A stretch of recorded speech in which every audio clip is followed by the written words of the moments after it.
Welcome to another Kundalini After Dark session. I'm your host, Brent Spirit, and today's topic is Kundalini and surrender. If you're listening to the recording in the archive, you can join us for the next Kundalini After Dark session. You can visit brentspirit.com/afterdark to register. If you're tuning in on Spotify, I'd really appreciate it if you can leave a rating for the show. You can hit follow, subscribe, all that kind of stuff. And now Spotify allows you to leave a comment. So if you have a comment, please go ahead and let us know your thoughts. Really appreciate all of your engagement on every platform, Instagram, YouTube, email, everything. I really appreciate it. It goes a long way. As well, if you're listening in on YouTube as well, if you hit subscribe, that helps me a lot. I release a video every other day or so. And we do these Kundalini After Dark live meetings most Sundays at 10 p.m. Eastern. Okay.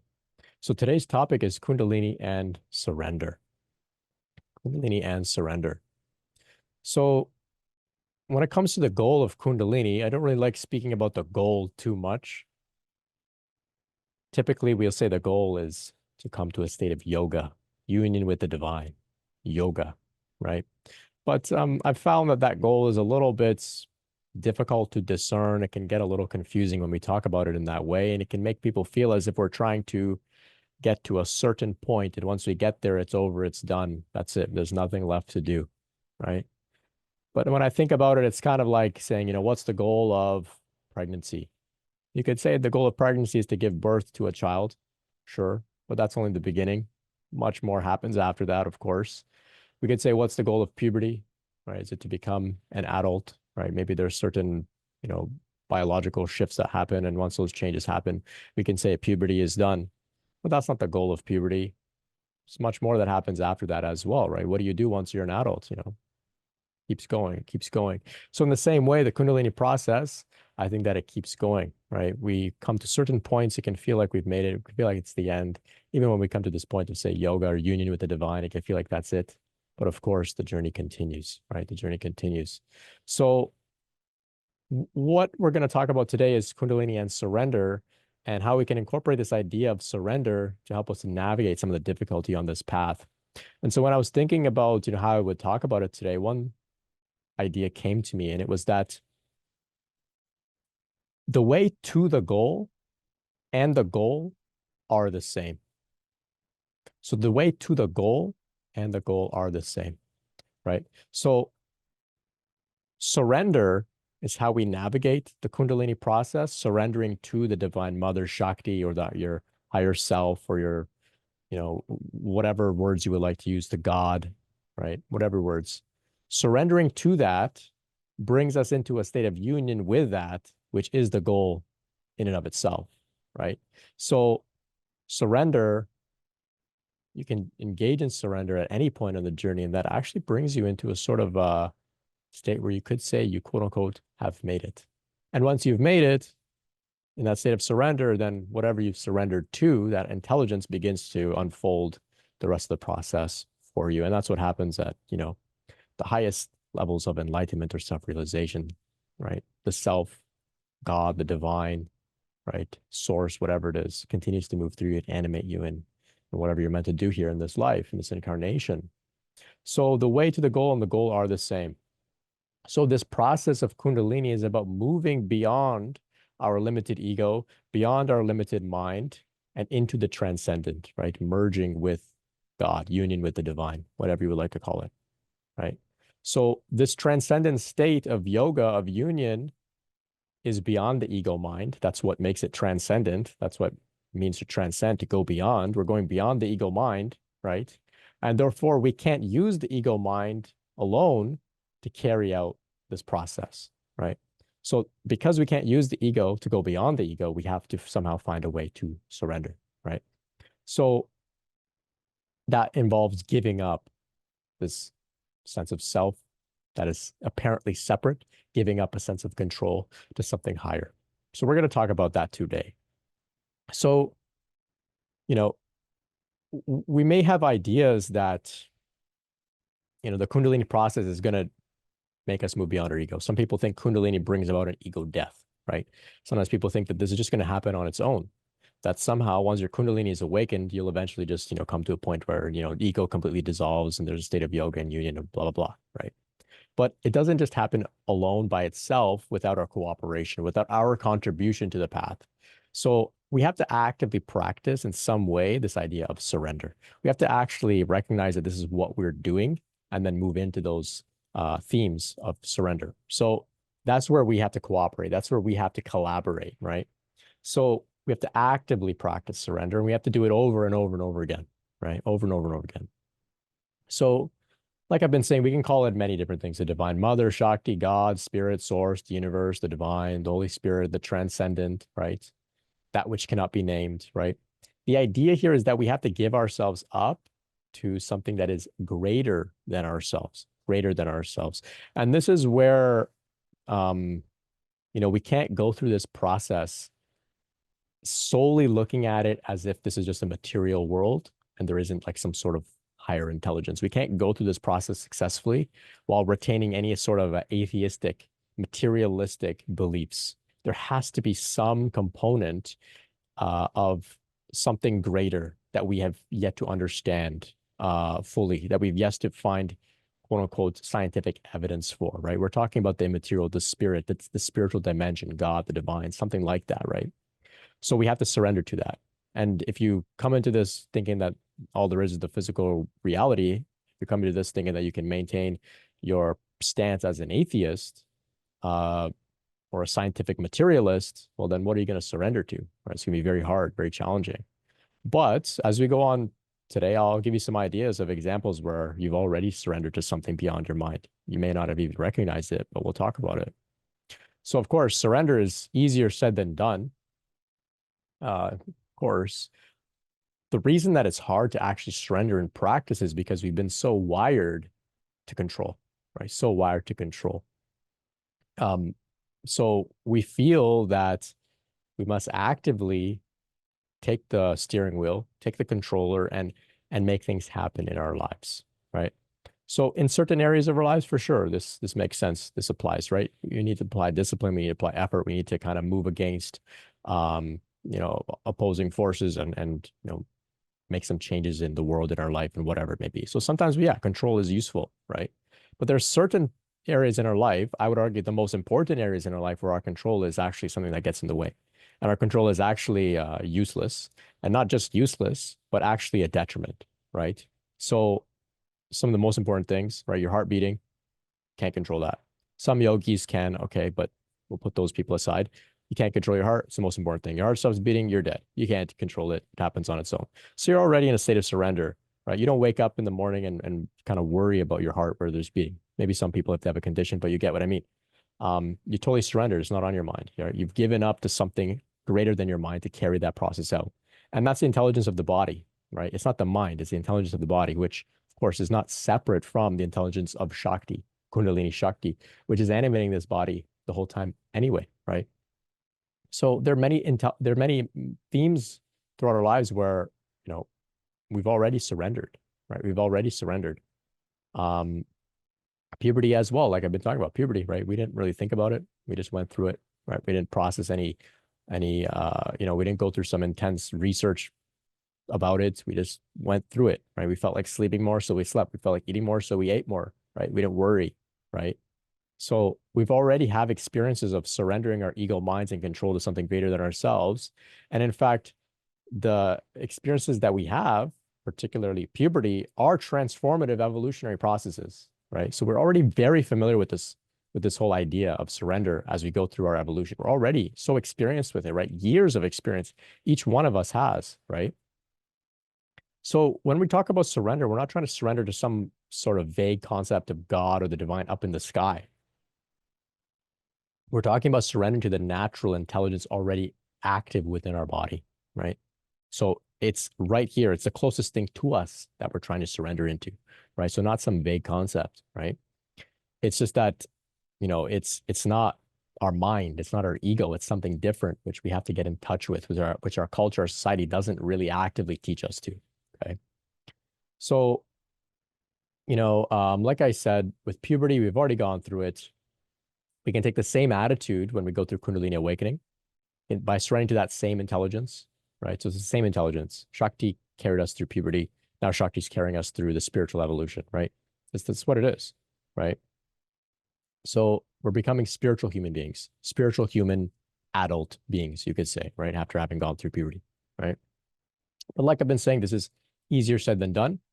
The reason that we resist giving up control is because it's scary, right? It's scary. It means actively moving into the unknown, right? Into the unknown. Why is it unknown? Well, it's because we're giving up control to some other force that's going to take us to a place that we don't know about. We don't know how to get there. We don't know what it's going to look like on the way, right? It's very scary, very scary. Any description of what this is all about, any description of enlightenment or self-realization is very vague.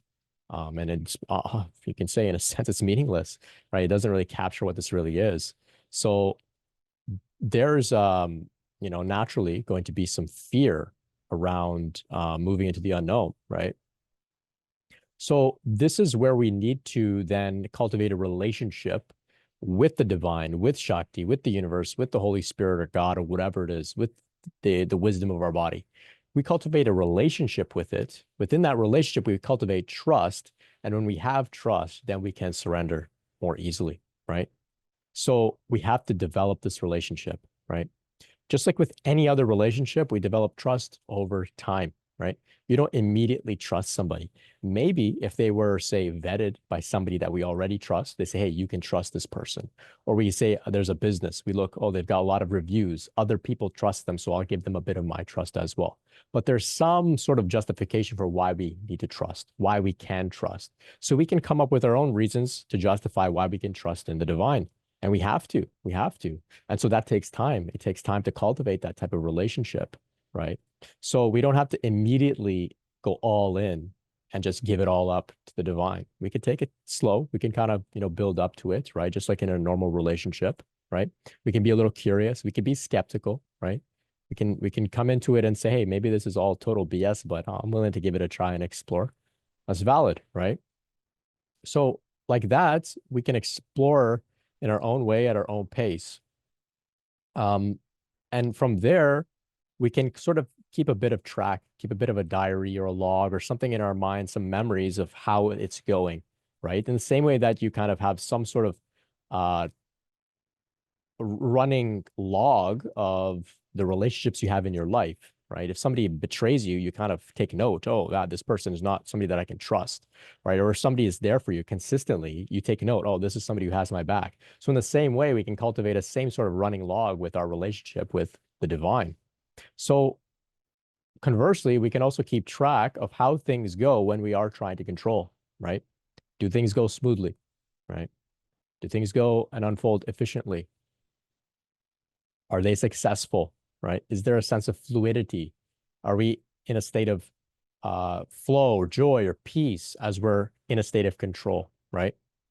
How does it feel to be in control, right? What does that type of way of moving through the world feel like, look like, and what are the outcomes, right? Sometimes it works out somewhat okay, but then we compare those experiences to moments where we feel a sense of surrender, we feel a sense of trust, we're in a state of let go, and something greater than ourselves kind of moves us, right? So for some people, those experiences may not necessarily be associated with the spiritual process or the spiritual awakening journey directly, right? So we may have had moments where, say, if you're like a musician, say you're like a saxophonist, right? You go into a sort of improvisational solo and something takes over you and it feels amazing. Everyone that's listening is moved. And it's not something you could have produced on your own if you used your mind. You couldn't have sat down and wrote it, right? If somebody put a gun to your head, you wouldn't have been able to do that. But yet it comes out so beautifully, right? So if we have moments like that throughout our lives, whether it's art, whether it's some sort of sports or some sort of ideas or innovations, something came to us from beyond the mind, take note, right? Take note and develop that log. Oh, I think I can trust in something beyond my mind, right? Because some of the most peak experiences of my life have, involved moving beyond my mind and allowing something else to flow through me, right? So like that, we recognize that there is this sort of higher power, higher force. Usually when it comes through our system and flows through us, things go very, very well. So now we're building a bit of an evidence, body of evidence for why we can trust and surrender. Because whatever moves through the musician to inspire them into a beautiful solo, it's the same force of Shakti. It's the same creative power, right? The creative potential of consciousness. right? It's the same thing. It's inspiration, right? Spirit, inspiration, same thing moving through us, right? So it's important that we take some notes of that. Now, of course, there may have been moments where you were actively on the spiritual path and things began to unfold for you in meaningful ways. Definitely take note of those experiences as well, things that you didn't will with your control, that you didn't, force into existence, right? So we've got a bit of a concept about surrender now. So we could look a bit more at some practices. So within yoga, there's many different types of yoga, but one of the most powerful types of yoga, I would argue, is the highest form of yoga is Bhakti yoga. So Bhakti yoga is the yoga of devotion. Bhakti, of course, Sanskrit term, Bhakti. So Bhakti yoga is yoga of devotion to a higher power. It's the yoga of surrender, but it uses emotion as the vehicle into a state of surrender, emotion, right? So this is why people chant the name of God. This is why people chant, various mantras celebrating God. This is why people sing, gospel music. They are actively saying, God, I recognize you, I see you, I give my power to you, take care of me. Right? It's an active expression of that. And it feels emotional to do so, right? So it's not robotic, it's emotional. And that emotion itself is a response of the nervous system to being in a state of surrender, right? To being in a state of surrender. So that's why I say it's the highest form of yoga, because from there, everything takes care of itself, right? Because you're actively saying, God, take care of me, handle me, right? Have your way with me. I trust you, right? And not only that, we can also use it if, say, we've never practiced chanting or some form of devotion or just celebrating just the feeling of connection with God. We can begin that and we can see what it begins to evoke in our system. It begins to evoke deep love, deep peace, right? A deep sense of connection. And that is the relationship beginning to unfold for us, right? So we can develop that relationship. It's like falling in love, right? When you spend time with the person that, you're falling in love with, it feels really good. You feel like you're in the right place. There's nowhere else you'd rather be. It's the same thing. You start to say, okay, yeah, this is something about this person I can trust and I want to be with them, whatever it may be. It's the same with this. It's the same with God. So as these bhakti practices, these practices of devotion can bring us into that state where it feels natural. Our body is very easily moving into a state of surrender, right? So another way that we can practice surrender. Now, if you don't necessarily like, theistic models, relating with God and that sort of thing, like I've been talking about, Mother Nature, right? Gaia, right? Just go out in nature and spend time there and recognize how much power there is in nature, how much creative power, how much creativity, and how much force there is. This is all Shakti, by the way. It's all the same thing. So if we contemplate the power of the ocean, we contemplate the power of a waterfall or a wildfire or the desert or the cold, right? We see how powerful they are. Now, we can't will ourselves to do anything even close to what nature can do, right? Right. And we're so dependent on it, right? It's so powerful, because it's so powerful, it's so amazing, right? It does nothing. It does things that nobody on earth that we could do, right? We can't even make a single leaf. No matter how hard we try, we can't pull it off, right? Now look at the rainforest, right? There's so much creative potential there, right? We recognize how much more powerful and intelligent the force of nature is than our own ego mind. So naturally we say, well, how much power do I really have compared to this, right? Compared to Mother Nature, right? So that brings us into a state of surrender. It's the same intelligence that's doing all this stuff in nature that's also animating this body. It's also facilitating the spiritual awakening process, the Kundalini awakening process. It's Shakti. It's the mother, right? The divine mother, Mother Nature, Gaia, all the same thing, right? We can completely surrender to it. Spending time in nature brings us into that sort of state in our nervous system, just like bhakti practices, right? We also recognize how small we are, right, in relation to the intelligence of nature, Mother Nature, right? We don't have as much control as we might think that we do. So we can also engage in some physical practices to put our nervous system into a state of surrender. So yoga asanas can definitely help overall, but in particular, prostrations, kneeling, right, laying on our belly, these sorts of things put us into a state where our nervous system recognizes I'm vulnerable. I can't fight from this position. So the nervous system relaxes and surrenders, right? Surrenders. So child's pose, full prostrations, kneeling, these types of processes can bring our nervous system into those very relaxed states. After our nervous system goes into those states, naturally the mind follows. Naturally the mind gets quiet. Naturally the mind moves towards surrender to something greater. So, for example, I used to photograph a lot of dogs, and I heard from some dog trainers one trick is basically if a dog is really overactive and energized, you just tell the dog to sit and then tell the dog to lie down, right? So when the dog goes into a down position, its nervous system begins to calm down, right? Just by telling it to lie down, just begins to calm down, right? In the same way, when we go into those prostrations, our nervous system begins to relax, right? So there's many different things that we can do to our body to signal the nervous system to relax, to signal our mind to relax. So there's a great trick, maybe not even a trick, it's a skill in DBT, dialectical behavior therapy. It's called willing hands. So when you feel angry, you just put your hands up like this. You just put them down on your lap. It's very difficult to be angry when your arms and palms are up like this. It's very difficult, right? Another trick is just to crack a small smile. Just a small smile, right? Changes everything, right? So in the same way, we can invoke these states of surrender through these asanas, through these practices, right? So definitely some things to consider. There are some Tibetan Buddhist practices where they do like 100,000 prostrations, right? Thousands of these prostrations.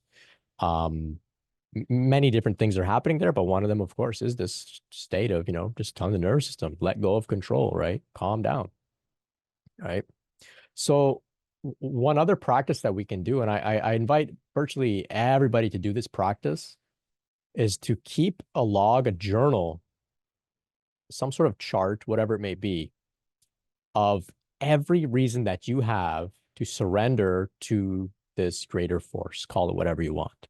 I like to call it the Divine Mother Shakti. Every reason that you have. Big reasons, small reasons, every single reason that you have. So I had the synchronicity. I came across the right book. Somebody that I trust says it's okay. I had these experiences in meditation. What else am I going to do besides trust? Every single reason, big or small, that you have to trust in this process. And then on the other side, to be balanced, right? Every single reason that you have to doubt, to fear, to be afraid, to be in control, to run away, to avoid, to deny, to be skeptical.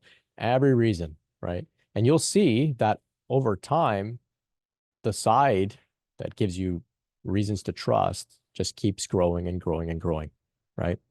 And whenever you find yourself in a state of doubt, a state of control, you can just pull out your journal and just contemplate it. Okay. I had some really interesting experiences with synchronicity. There's no way that those things happened.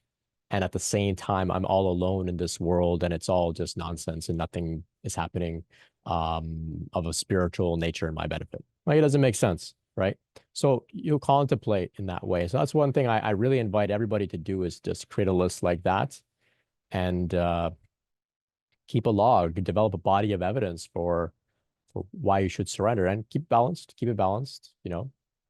Doubt and skepticism comes up, give that part a voice too, right? Be fair, right? So as I'm speaking here, you may recognize maybe you haven't surrendered to the degree that you think you should surrender to, right? And so you may say, oh my gosh, I can't surrender. I don't know how to do it. I'm in trouble. It's not going to work out.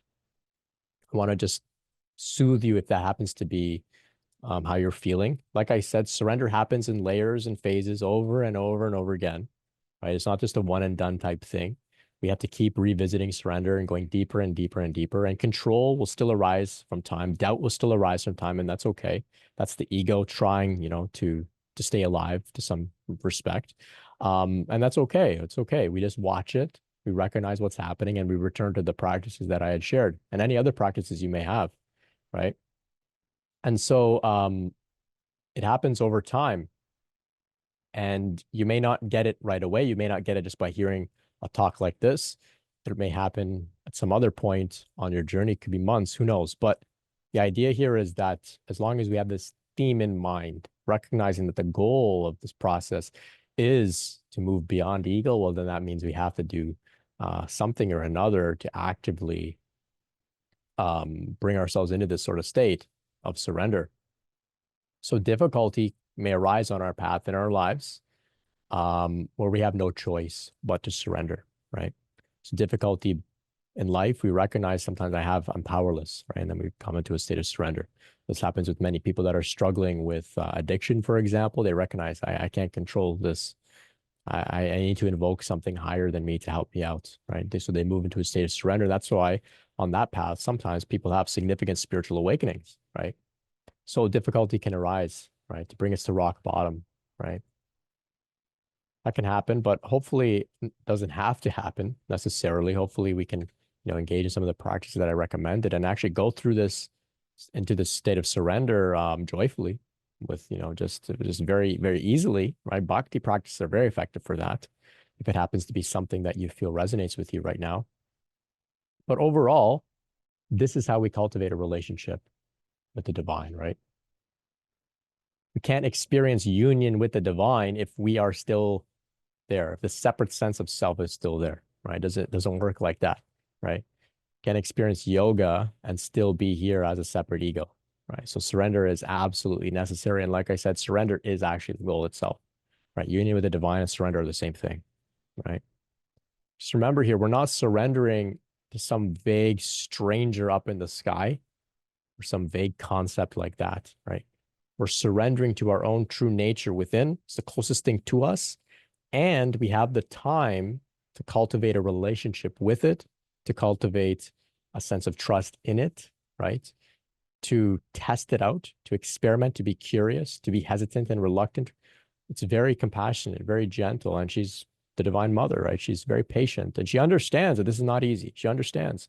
So this is how we can move through this process in a state of surrender. So I want to hear from you all now.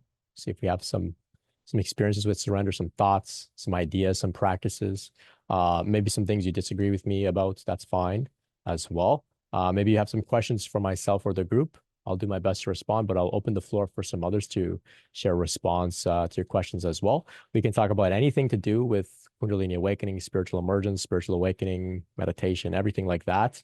Nothing really off limits. So if you have something else on your mind and you want to steer the conversation in a different direction, by all means, it's Kundalini After Dark. More or less anything goes. And we'll see how our conversation goes. Before I open the floor up and check out the chat, I want to invite you to visit kundaliniawareness.org. It's a completely free website. We've got a directory of licensed mental health professionals with direct lived personal Kundalini awakening experience there to support you. So perhaps you may find somebody in your locality that you can work with. That would be awesome. We've got some stories submitted by experiencers like yourself about their Kundalini awakening journey. So you can read some stories. Maybe you'll find a story that you relate with. Maybe you'll get some insights, some ideas, some inspiration. If you haven't submitted a story, please submit a story. We'd love to have your story in the collection as well. We've also got lots of resources. There's a list of videos, list of books. There's peer support groups, lots of stuff there for you. Check it all out, kundaliniawareness.org. And visit brentspirit.com for some more stuff like this, some more content like this, older recordings of the After Dark sessions. We've got some interviews with other people going through Kundalini awakening, and we can actually learn about their experiences of surrender. And virtually everybody, I think, that I spoke to in Kundalini conversations in my interviews with them, I think virtually everybody has some commentary about surrender or this theme in general. So check it all out. And now we'll open up the floor to see what's on everyone's mind. I see Shiv's asking here, can you speak of meditating on negative emotional charges in order to lift yourself up out of them? For example, if a certain type of people causes a flutter of anxiety and negative feelings, how do you use meditative techniques to uproot it? Interesting. So my take on this, especially for those going through Kundalini awakening, is that we're not necessarily trying to make ourselves feel better with the practices, right? There are, of course, some people who would say, hey, meditation makes you feel better when you're feeling anxious or upset. And it totally can. Totally can. My take on it is, let's not aim just to feel better, like feel better in our bodies. Let's aim to actually give this anxiety a voice, give it its full expression, let it arise. Let's see it directly without judgment, without impatience, without resistance, and then allow it to be released. And when it's released, then we're actually uprooting it deeply. So meditative techniques to uproot anxiety, the technique is just allowing it to come up. It's already coming up. Just allow it to come up. You can actively speak to it, say, hey, what else do you have to say? Right? Let it exhaust itself out in your presence. So that's key. I heard a really great saying the other day, which was, we're not trying to feel better. We're trying to get better at feeling, right? We're trying to get better at feeling. So trying to get better at feeling anxious, actually. Get better at it, get skilled at it. Have the anxiety come up and deal with it skillfully, right? Without judgment, just recognizing it as a valid human experience, a valid human emotion, right? And so the better that we can feel it, then paradoxically, without trying, by consequence, we tend to begin to feel better in our bodies because the anxiety had a voice and it was, exhausted out. So especially with Kundalini, that's trying to bring all of this stuff up, we just sit with it, just allow it to be there, very gentle with ourselves, right? Squash any myth of the peaceful yogi or the peaceful meditator. No. The Buddha sat down before he became the Buddha. He sat down on the Bodhi tree. It wasn't peaceful, right? So the idea of the peaceful meditator, I think it's a big myth, right? So I hope that can speak to you, Shiv. Konata on YouTube is asking here, what happens if your Kundalini is awake and you regularly get Kriyas, but you still have a lot of unprocessed childhood trauma? Right. So this is not an unusual situation at all. Virtually everybody has some unprocessed childhood trauma that we all have to deal with it some way or another, right? Kriyas are I like to say it's a positive sign that there's some development happening. They could involve having you uproot some of the deep-seated somatic experiences of that trauma maybe coming out, along with Kriya's memories may come forth. You may have some sort of experiences of you may be regress to earlier states emotionally. Memories can come up. These things can come up. So it's not uncommon. Now that you're aware of what's going on, you're a lot of unprocessed childhood trauma, you can begin to do some work around it, right? Therapy can help, meditation can help, journaling can help, inner child work, parts work, talking to those parts that maybe, were traumatized, stuck in those childhood ways, even though we're adults, this can all help as well. But your situation is not necessarily, not to minimize it, but it's not necessarily unusual or unique. It's virtually universal for pretty much everybody that begins to go through this. So the Kundalini will help you to process some of that childhood trauma. You just have to, like I was saying earlier, work on getting better at feeling. Feel everything that you weren't able to feel back then, right? Because you didn't have the skills or the energy or the space or the safety to feel those things. Now, cultivate the safety, practice feeling, and you can see all that stuff will come up. And the beauty of it is we feel it come up. It's scary, it's frightening, it's very uncomfortable, but it's temporary and it's released. And when it's released, it no longer influences us. And that's how we can move into, living, very peacefully, in alignment, confidently, creatively, in deep connection with the divine, in a state of relaxation in the nervous system. Nick B is sharing here, dissecting it and trying to understand what that person is triggering in you is helpful because it's something in you, not them. You can definitely ask for the answer during meditation. Excellent. Yeah. And Nick, I guess Nick was responding to Shiv earlier, but that applies even to Kanada's question here in general. Brilliant. Christy says here, becoming conscious of your breathing allows you to become conscious of other things while regulating yourself. When that energy hits, program yourself to breathe. Yeah, like that. Yeah. Program yourself to breathe. Yeah. Right. You can train yourself that when difficulty arises, you immediately turn to a spiritual practice.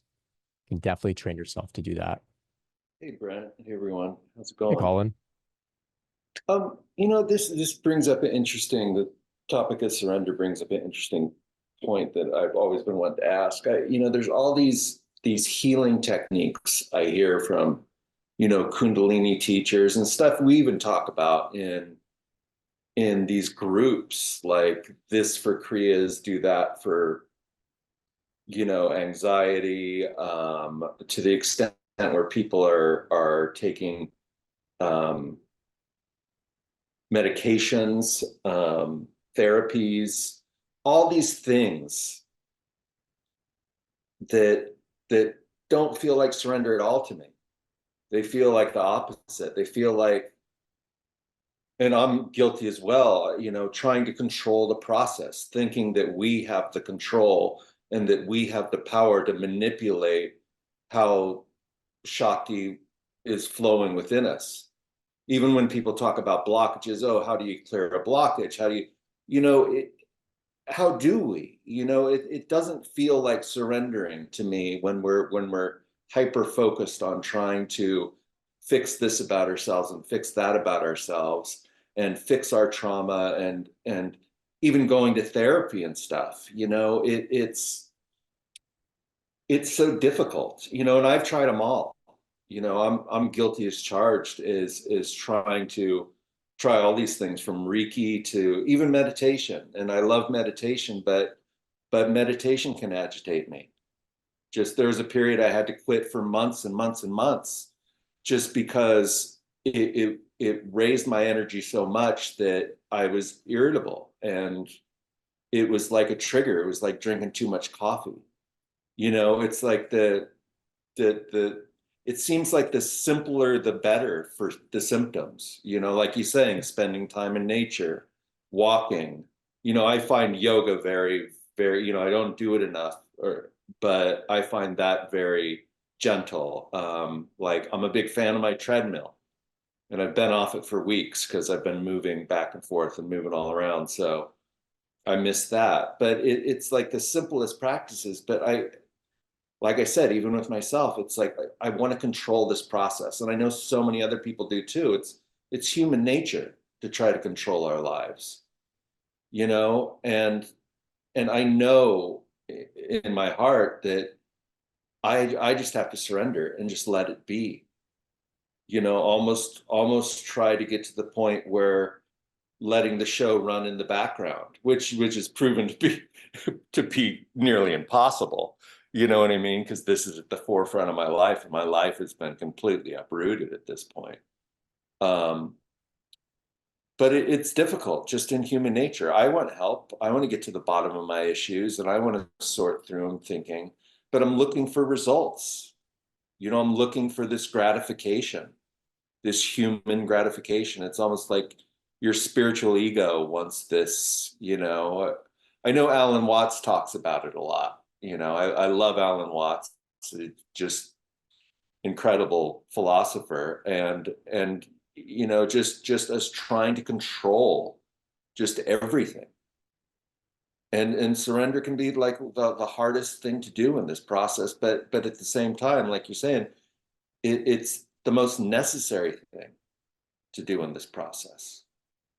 Because as we are all part of divinity, we're not bigger than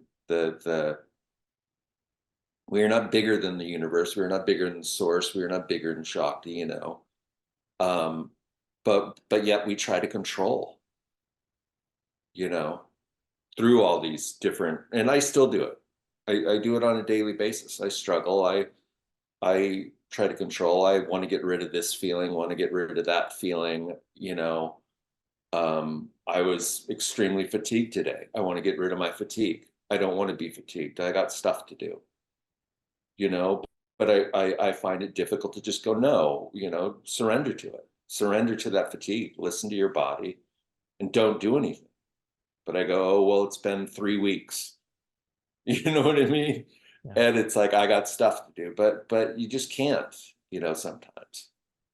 But that's just, I'm just wondering how people feel about that. All these other modalities, even some really good Kundalini teachers I've listened to, like Tara Springett, she has all these, higher consciousness healing and stuff and all this. I'm like, but why are we doing that? Why are we even attempting to do that? Why are we even going there? Why are we thinking that we can we can take the reins of this process and help it move along so we can get to some unknown, you know, result, some unknown ending, some unknown, we all want to get to this finish line of enlightenment or whatever. I personally, I know there isn't a finish line. I know that doesn't exist, but still I want to get there. You know what I mean? But I'm just curious about your thoughts on that, or anyone Yeah. else, their opinions or their input, because it's always been something in these meetings that confuses me. Because I know you come from a surrender standpoint, and I know you don't like to mess with things. You just kind of let things be and kind of become the silent observer in your own body. Um, so I'm just Yeah. curious. Yeah, so I have the same question as you actually, and I observe many people that will say they tried this and that and this healing and this modality, and not to mention all the money they're spending. I've talked to lots of people that have done all sorts of things. I'll be honest, I haven't come across a single person that said, "Hey, this thing, that's what did it for me. That's what worked." Yeah. Everyone just says, "Yeah, it helped a bit. I feel a bit better." But did it move you more towards, a state of stability in your awakening process? Is your expanded state of consciousness, is that stabilized? I haven't met a single person that told me some specific modality got them there. It always happens in some way that, like we're talking about, just surrender, allowing the process to do its thing. Now, I'm not adamantly against people going and trying different modalities, acupuncture and experimenting with diet and these types of things. It can be very helpful. And those modalities arose out of, I would say, their originators likely were in touch with their own Shakti within.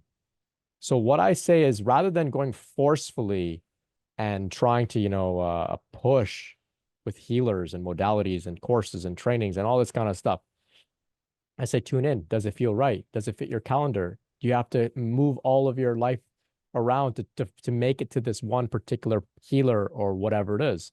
Or does it just line up with synchronicity? Does it line up with the flow? Because if it lines up with the flow, then it sounds like that's something unfolding in your state of surrender. But if you have to force it, right? You have to go and, borrow your friend's car, and then, you're putting the payments on credit because you don't have the money for it. That probably doesn't line up, right? You probably shouldn't be going to a healer if you got to put in all that extra work to get to the healer and get their services. That's my take on it. But if somehow, synchronicity in the flow, it makes sense, and that makes, that sounds like the best way to go about it for me. But yeah, like I said, some people have, it's part of their journey as well. It's part of, bringing to that point where they recognize nothing is going to help me except just giving up and giving it all up to Shakti. Um, yeah. But I I'm mean, curious about, go ahead, Colin. it's human nature. Yeah, for We want sure. to control that. That's being human. That's living with an ego. It's like we're taught that. We're taught to control our lives. We're taught to grow up and go to college and do this and that and all that is other stuff. We're taught to align with society. It's so hard to just let go.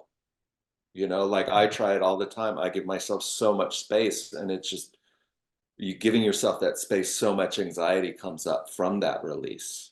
Yeah. It's intense. You know what I mean? It's intense. It's like jumping off a cliff. You know, it Yeah. really is. But I feel like it's our only option. Yeah. Our only true option, because we don't know what's in store for us. We don't know what we've planned. We don't know what the universe has in store for us. We don't know what our true design here was in this lifetime, you know? And the only way to really know is to let go. And that's really the scariest part of this whole process, I think. I Yeah. bet I keep on doing it. I keep on jumping. And I feel like I'm jumping into the abyss every time. And it doesn't get easier. At least not right now. But I, anyway, I think it was Terence McKenna that said something about jumping in the abyss and finding out that it's a feather bed. And that is the surrender process, right? That is the great leap of faith, right? So thanks, Colin. Let's go over here to Tom. Hi, good evening. Sorry for being late coming in. That's okay. But No problem. it's very interesting. And just on that note, with the modalities, like for instance, for myself and a few others, the anxiety that comes up with the change in the body, higher frequency vibrations within the body creates a great deal of heat and anxiety.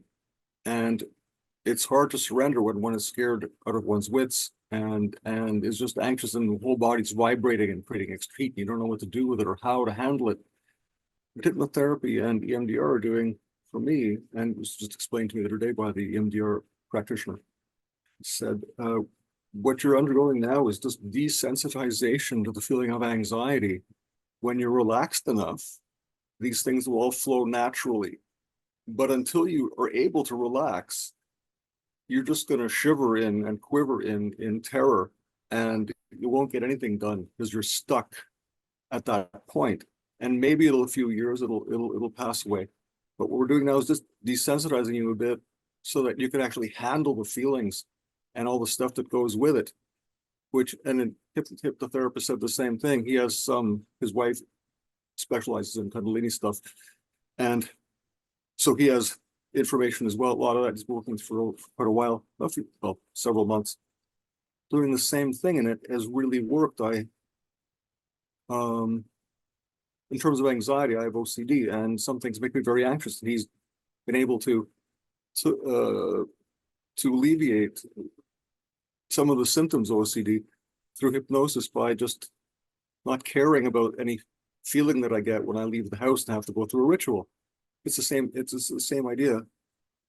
As for the medication, sometimes, they got me to take medications by telling me, you believe that everything is Shakti, correct? Well, the medication's Shakti, isn't it? And I had to agree because, sure, that was my own philosophy. In fact, I've said the same thing to a Buddhist client of mine who was undergoing extreme paranoia. And however, she thought that it was her karma to experience this at full force and refused.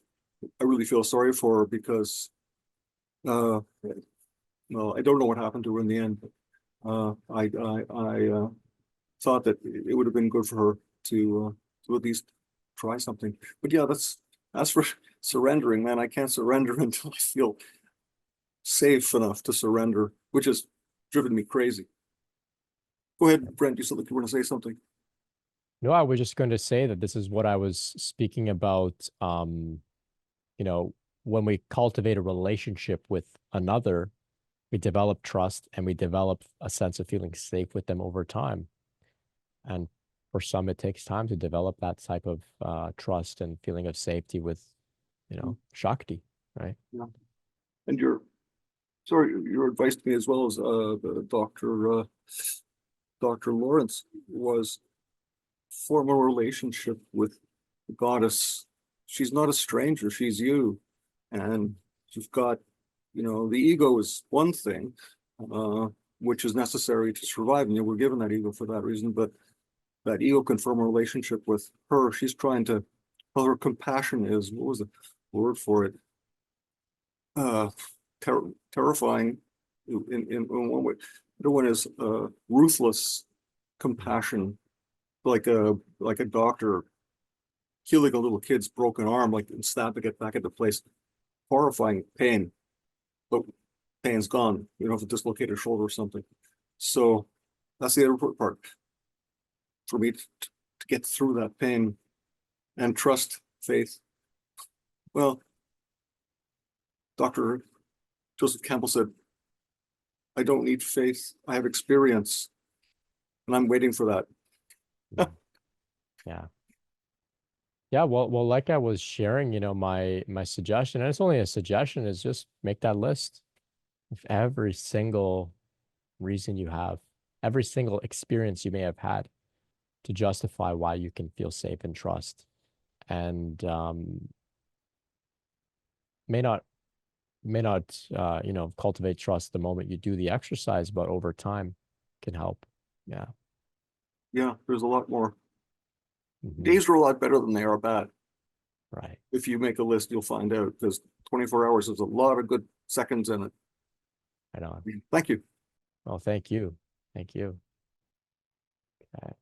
Let's go over here to Nick. Hey, Hey, Nick. yeah, I think for myself, I've always looked at the process as being, that you're facilitating rather than controlling the process. Like there's a ton of modalities that are really good. I mean, I think it's about finding, for myself, it was always about finding like the right combination of techniques, whether it be meditation. So I do like I kind of create like a cycle for myself. So I realize like Kundalini is kind of trying to make me conscious of things, trying to bring things up out of the unconscious, trying to help me reclaim parts of myself that have been injured. And Kundalini is trying to essentially unblock those connections back to those parts of myself and help me to become whole again, and then to be able to bring myself back into the world, whole and balanced. So I mean, I'd like to use like a combination of things, but I mean, I always found like initially I was very resistant to shamanic methods. Like I had a friend of mine, this girl, she was telling me all about this shaman that she knew, and I was like, I don't know, it sounds like she's just ripping you off, all this stuff. And I was very much into yoga. And then, but then I mean, if you look at yoga, I mean, yoga comes from Shakti itself, and like yoga comes from Shiva itself. So it's like these technologies like shamanism, these methods like yoga, they're coming from spirit and from Kundalini. They're coming from the divine intelligence to us through humans, and then to be used for the benefit of creating like a structure and techniques to help facilitate the evolution. So to me, it's like these techniques are there for us to use. It's totally different than surrendering. I mean, surrendering is just, letting go of your need to control how fast the process unfolds, not extending beyond the natural kind of flow of things and forcing things, and maybe activating Kundalini too much too quickly using psychedelics or drugs. Like, I mean, for me, like I got completely sober and it made the process way easier. But I mean, so being with regards to shamanism, like I was resistant to that at first, but then, I met a shaman through, and it was very synchronistic because I heard about her, and then I own this like wolfskin headdress that's been in my family for like 20 years. And my dad bought it randomly like 25 years ago. It's like a shaman's headdress. And I have it on my wall. And when I went to meet her, I was like telling her about the wolf spirit and the wolf energy, because I was kind of felt like I was connecting to it. And it turned out she had the same wolfskin headdress. And she got it from the same guy. This guy must have made like 5 or 6 of them like 25 years ago. She had the same headdress. So I was like, okay, that's an amazing synchronicity. And she was incredibly helpful for my journey in terms of helping to heal some of the spiritual fabric that was damaged from intense spiritual emergencies. Because Kundalini can, if it blasts open really quickly, it can, yeah, it's opening our perception and causing a lot of healing, but it can also cause a lot of stress and a lot of damage to certain parts of our aura, and central nervous system can get a bit overworked from it. So I had some damage in my spiritual fabric that may or may not have been able to be healed naturally as the process went on, but utilizing that technique, helped me greatly. So yeah, I don't look at that. I don't look at the idea of using these methods as going against the idea of surrender. I think it's so important to create a structure. Like Shakti wants you to evolve to your highest level. And so that requires you becoming conscious of all the things that she's bringing up and creating a structure consciously around integrating them, and then integrating it not only intellectually, but then into your life as well. And the purpose is to have you move forward and to have you do things. But yeah, it is challenging, I found, to surrender, not knowing how long the, initial really intense period of transformation was going to take. Like I see there's being like a stage of Kundalini, maybe it's like 3 to 7 years or something, where the person is going to go through intensely painful transformation. You don't really know how long it's going to take. I guess the more advanced you are, the more you can facilitate and facilitate the process, do alchemy, do shamanic methods, meditate, create the most efficient way for the process to unfold. but it has a mind of its own and it is beyond our control. But yeah, so yeah, it's a big combination of things. But anyways, yeah, that's all I gotta Yeah. say. Thanks. Oh, thanks, Nick. Yeah, that's brilliant. Yeah, I like this idea of being a facilitator. And I like your great example of connecting with the shaman and the synchronicity, right? It didn't take immense effort and it didn't feel like it was going against the flow to make your way over to her. It was Yeah, natural, right? totally. Yeah. And all Yeah. these schools of thought have different languages and different perspectives on how to look at the structure of consciousness. And I just found, understanding it from as many different perspectives as possible would always help me, Mhm. just create like an understanding and a structure. And I see that as like the Shiva side. That's like the masculine side, creating the structure around the flow of Kundalini, which is wild and kind of unpredictable. Right. So, yeah, thanks. Right. Brilliant. Yeah. So at least when I speak about surrender, like what Nick is sharing here, it's not that we sit down on our couch and do absolutely nothing. It's that we surrender and allow something else to move through us and inspire us to, make our way over to the right healers or whoever it may be. Um, and it just makes sense. There's synchronicity, there's the flow, the timing is right, everything just lines up really nicely. We came here to actually engage in a bit of the drama and have some fun connecting with other people and having conversations and reading books and meandering our way. But we can do all of that in a state of surrender, right? Um, for some of us as well, things happen in what's called, like, when we go into a state of surrender, things unfold according to the path of least resistance. So some may think that surrender means you lay on your couch or lay on your bed and there'll be like some instant miracle. You'll just have a miraculous healing. But in order for a miraculous healing to take place, there may be certain blocks in your own mind that allow that to take place. So there's a lot of resistance there, right? Whereas there may be a much easier route, which means, through synchronicity or the flow, you find your way over to a healer that you feel safe with, that you trust, and they're able to do the healing for you, right? So it doesn't require you to, all of your resistance to fall away just by sitting alone in your bed at home to have a miraculous healing. It's a little bit more uh, logical and in the flow to actually go and connect with somebody. And of course, it gives the person you're connecting with, it's part of their purpose, their dharma, right? So you end up being part of their mission, and then they support you so that you can also, move forward on your mission. So we didn't come here to surrender and, just lay in just prostration in our room and that's it. Like I just, if that wasn't clear, like, let me clear that up. We prostrate, and when we prostrate and surrender and go into that state in our nervous system, something begins to move through us, and it may move through us, and there may be literal shifts happening within our body, within our minds, within our system, but it can also move through us and inspire us to move out into the world, right? To create, to express, to connect with other people. So yeah, Nick just shared a great example of that. So thank you. Reb Pill Queen's asking here, is the initial awakening always the most intense for people? I've had subsequent risings, but pretty mild compared to the first time. I was in shock for months, even though it was all positive. It's been 22 years, but it still hasn't hit my crown chakra. I'm not afraid of the throat or third eye, but the crown concerns me. I have responsibilities. Fortunately, I had no responsibilities or job during my first awakening. Um, from what I've seen, at least in my own experience as well, it seems like these risings, that some people have multiple risings of Kundalini, they tend to get a little bit more easier and less intense as we go forward. Of course, that's because the nervous system is now a little bit more acclimated. There's more understanding around the process. There's familiarity with the process. So things tend to become a little easier.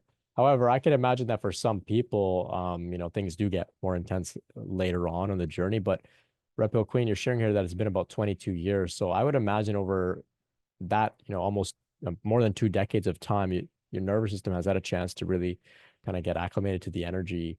And I would guess, but this is just a guess. I can't say for sure, but I would imagine that, things could unfold more gradually for you.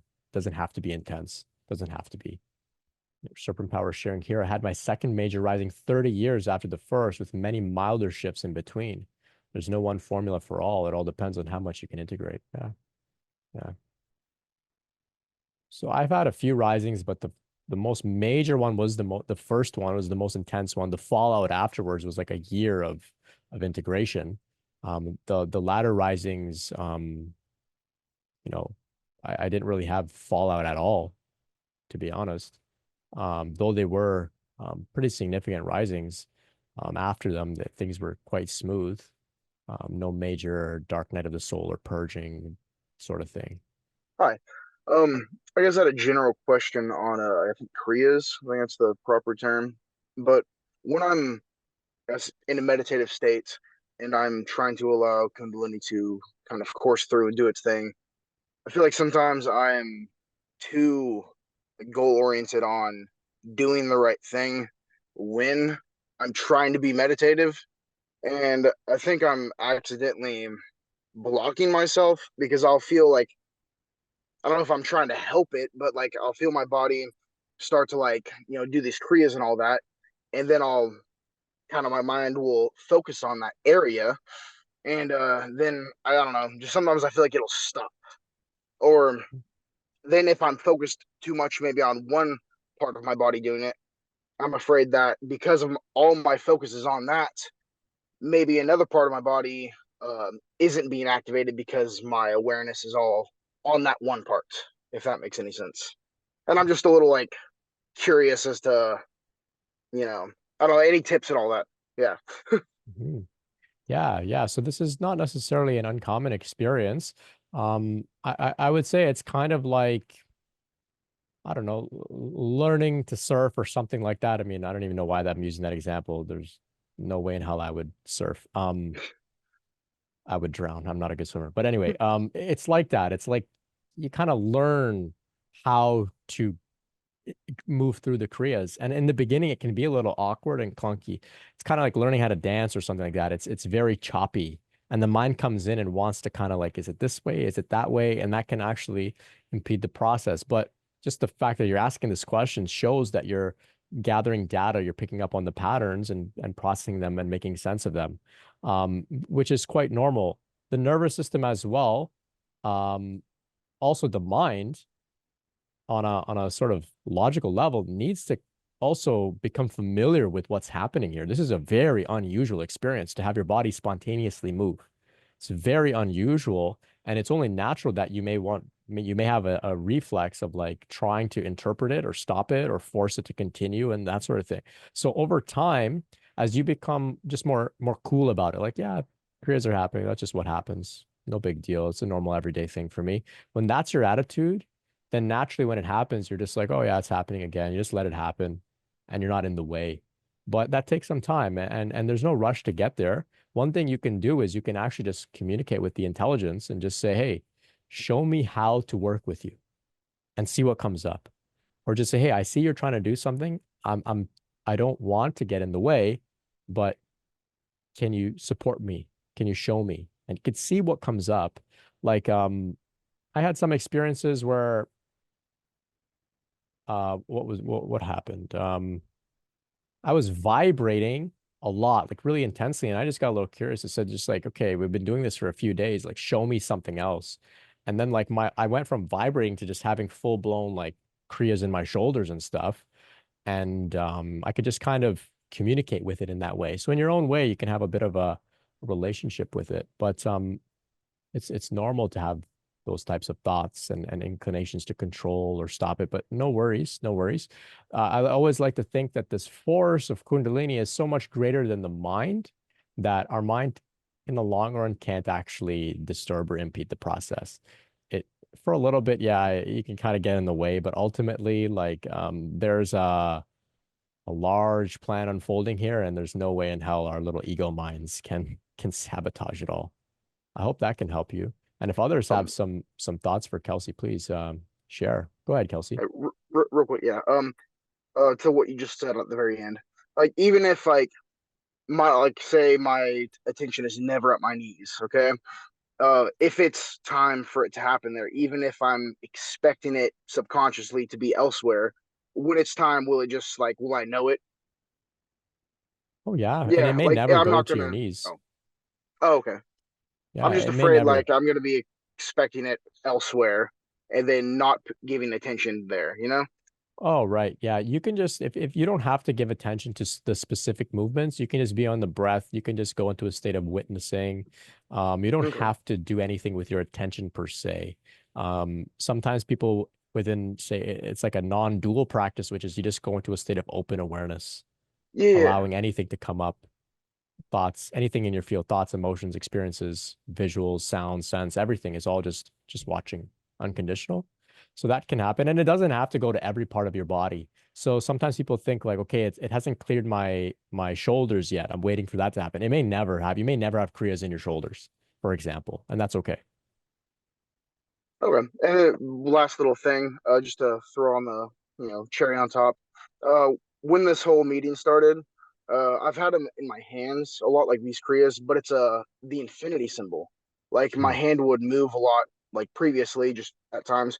But this, like tonight, when the meeting started, I got it in my head, and I don't know if that you've heard of that before, but like, and I hardly ever get the Krias in my head, like where my whole neck and head are moving. But it was just like rotating in a infinity symbol. I just thought that was cool. Yeah, very cool. Yeah, it's not uncommon. I know that some people will start drawing infinity symbols with their hands, the sort of thing. Their hips will do it as well. The neck, the head, these things can happen. Yeah, not uncommon at all. Yeah, just observe and allow. Just observe and allow. It sounds like you're in the midst of a pretty interesting unfolding. So it's good to have you here. Thanks for dropping by. Oh, no problem. Thank you, man. Thank you. Tracy is sharing here regarding surrender to Kundalini. I felt that I didn't have a choice. My experience was very physically disruptive with major Kriyas. I would be overtaken by Kriyas for hours. I had to lie down and let them happen daily in order to have any sense of peace. I didn't know it was Kundalini until the subject came up online, but I knew it was spiritually related. Very interesting that you just recognize that you had to surrender and lie down and let it happen for hours without knowing it was Kundalini. That's very interesting. Wow. I I applaud you for that. That's pretty incredible. Serpent Power's got a great way of looking at it here. It's not really to let go, then your ego's talking. It's to let in, let the light in. I like that. I like that. Yeah.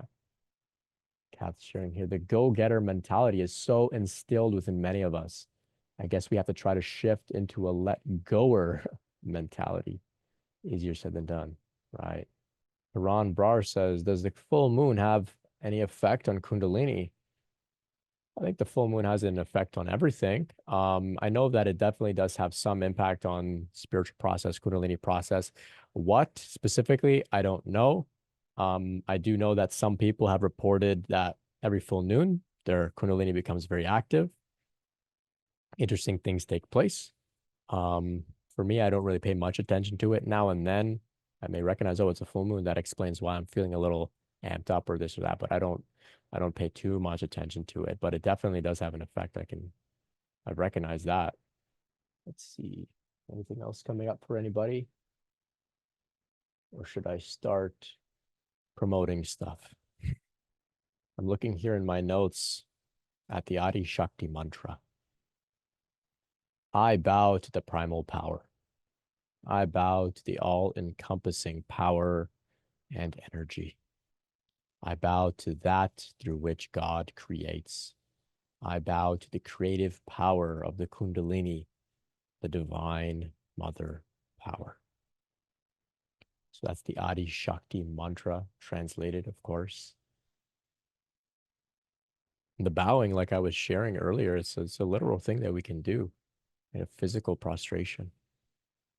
Put our nervous system into that relaxed state of surrender. The Adi Shakti mantra is really beautiful. Many have there's many artists with recordings of it, but I really love Snatam Kaur. Her version of it, she's got like a young kids choir as well singing it.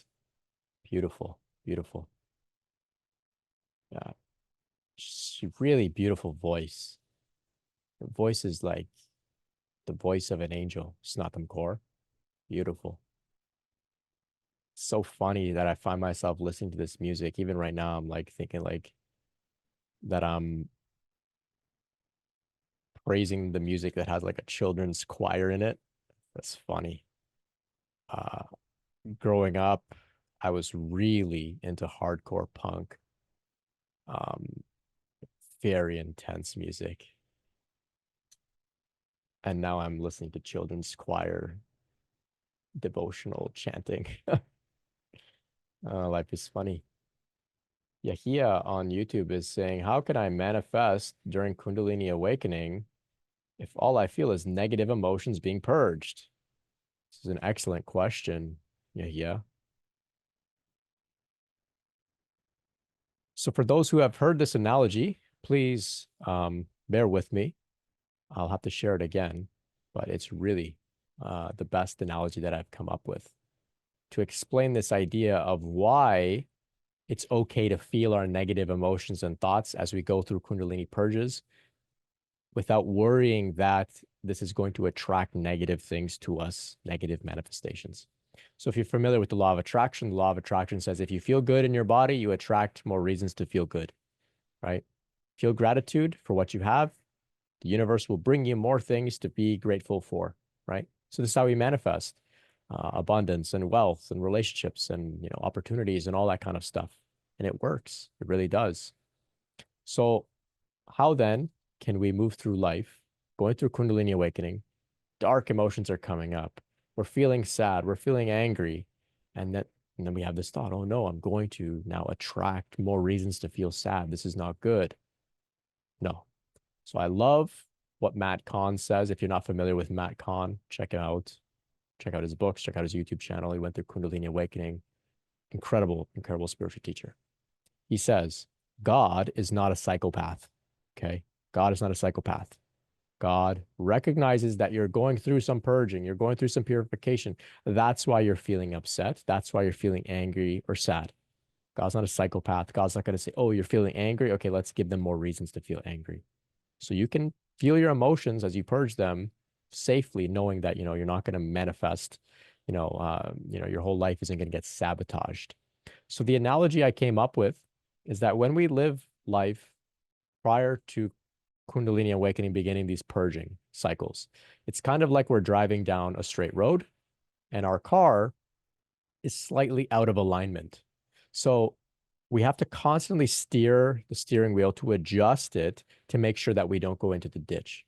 So this is why with law of attraction practices, we have to actively journal, do our gratitude journal, or if you like Abraham Hicks, do all the different processes that Abraham Hicks shares, right? We have to do all of that stuff. And it's a lot of fun to do that stuff. Really, really powerful practices. That's like steering the steering wheel to make sure that we don't go in the ditch, right? We're trying to actively maintain a positive state. We're trying to actively maintain being, quote unquote, in the vortex, as Abraham Hicks says, or maintain a state of being in alignment so that we continue to manifest good things, right? So then Kundalini awakening happens and all this difficult, dark, emotional stuff comes up, right? So what happens during Kundalini awakening is that we're no longer driving down the road. We've pulled over. We've pulled over onto the side of the road. And now we are correcting the alignment issue at the core, at the root. So that's why we're on the side of the road. We've jacked our car up. We're doing whatever alignment stuff we need to do to keep it into a state of alignment. We're getting rid of the problem. We're changing the old parts, right? We're giving our car a tune-up, you could say. And we're not driving, so we don't have to worry that we're going to fall into the ditch. You don't have to worry that we're going to manifest anything difficult because we're not driving, right? So that's why typically when we're purging, we're alone in solitude. And God, who's not a psychopath, recognizes, oh, they're alone in solitude. So let's not, manifest the end of the world for them, right?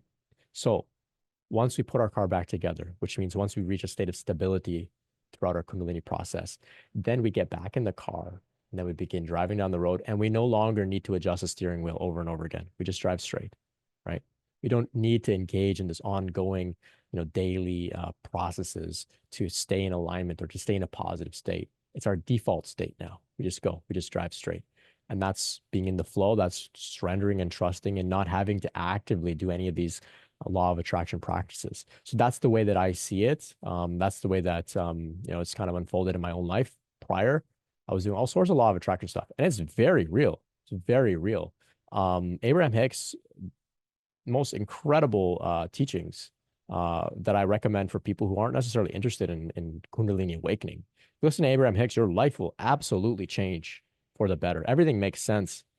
But when Kundalini happens, it's like a deep, deep process, a deep alignment process that takes place. And so that's why, we have to face the dark emotions. We have to face the difficult thoughts and not worry that we're going to manifest, the end of the world, right? So God's not a psychopath. We're allowed to feel all of our feelings. It's okay. You're safe. Don't worry. Don't worry. Nick B says, the purging and chaos doesn't last forever. It's a means to an end. You never stop growing spiritually, but you stabilize and life gets way better. Yeah, yeah. It's because, we're uprooting the core issues that make us feel unworthy. We're uprooting the core issues that make us feel ungrateful or resentful or as if we are, not supported. We're uprooting the core reasons. And then by default, well, all that's left is to know that you're safe and you're in a state of trust, right? All that's left is that. So you don't have to actively do anything about the law of attraction anymore. You could, if you like. It's still fun to do a gratitude journal, of course, but it's not homework anymore. It's not a chore anymore. It's just, you don't need to do it per se.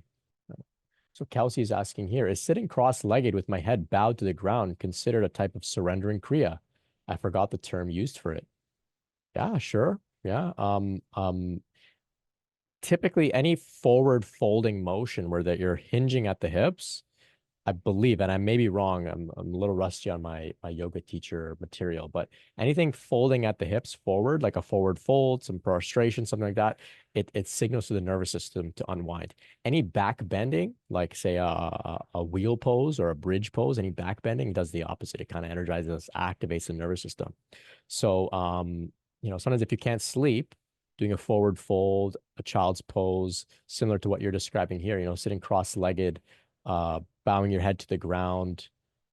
These can sort of put you into a relaxed state. It's likely some sort of yoga pose for sure. But if not, that's okay too. If it feels okay, it doesn't feel like it's hurting you, by all means, go for it. Tracy's sharing here. I started following Abraham Hicks after Kundalini. Wow. I thought I had to do that work whenever I fall into negative thinking. Yeah, that work can definitely help. I don't think that it can't help. I think it's very powerful, but like we were sharing earlier, like the negative thoughts, like let them come up to be uprooted once and for all. And then when it's uprooted, then the core issue no longer is active. And so the negative thinking greatly is diminished, right? There's two ways to drive straight down the road. You can constantly adjust the steering wheel to make sure you don't go in the ditch, or you can pull over and align your car and then just drive. Your choice, your choice. And you can do one or the other. It doesn't matter. You can do both sometimes, there's different phases of the journey, right? Check out kundaliniawareness.org. Got the directory of licensed mental health professionals. We've got a list of various resources, books, videos, etc. List of stories as well. If you would like to support me with this work, you can offer a donation, brentspirit.com/donate. That's the link. I really appreciate all of your support.